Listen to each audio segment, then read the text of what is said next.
আজকে দেখুন করিমগঞ্জের নামটা পরিবর্তন করা হলো, কিন্তু পরিবর্তন কেন করা হলো? এটা কি কোনো গণদাবি ছিল? কোনো জনমত নেওয়া হয়েছে? কাদের দাবি ছিল সেটা প্রকাশ্যে আনতে হবে।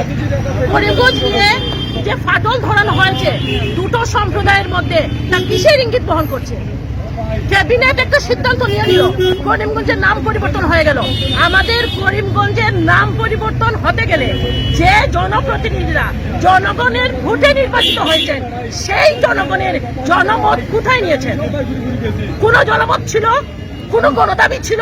যদি জনমত থাকে, যদি গণদাবি থাকে, তাহলে সেটাকে প্রকাশ্যে আনতে হবে। করিমগঞ্জের মানুষের মধ্যে ফাটল ধরালে চলবে না। দেখুন করিমগঞ্জের ওভারঅল ডেভেলপমেন্ট, একটু আসতে করিমগঞ্জের ওভারঅল ডেভেলপমেন্ট দেখুন। আমাদের আইটিআই কে নিয়ে যাওয়া হয়েছে, করিমগঞ্জ থেকে সরিয়ে দেওয়া হয়েছে।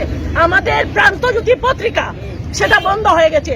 শ্রীভূমি পরিবর্তন হলে আমাদের প্রান্তজ্যোতি পত্রিকা আবার চালু হোক, আমাদের করিমগঞ্জে আইটিআই ফিরিয়ে দেওয়া হোক, আমাদের মেডিকেল কলেজ করিমগঞ্জে স্থাপিত করা হোক। কেন করা হচ্ছে? মানুষের মধ্যে বিভেদ সৃষ্টি করে কেন জনগণকে ভাইয়ে ভাইয়ে লাগিয়ে দেওয়া হচ্ছে?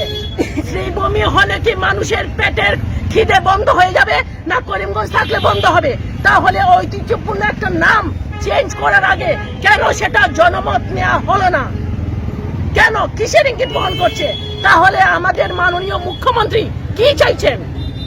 আমাদের ভাইয়ে ভাইয়ে দাঙ্গা ফেসাদে সব বাঁধাতে, না কি চাইছেন? উন্নয়ন, এটা উন্নয়ন।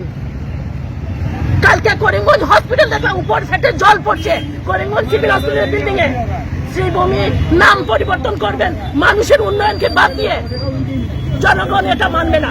তাতে বৃহত্তর গণ আন্দোলন গড়ে উঠবে এবং আমরা সেই বৃহত্তর গণ আন্দোলনের দিকে এগিয়ে যাব যদি এই হঠকারী সিদ্ধান্ত বদলি না করা হয়। এটাই আমাদের দাবি।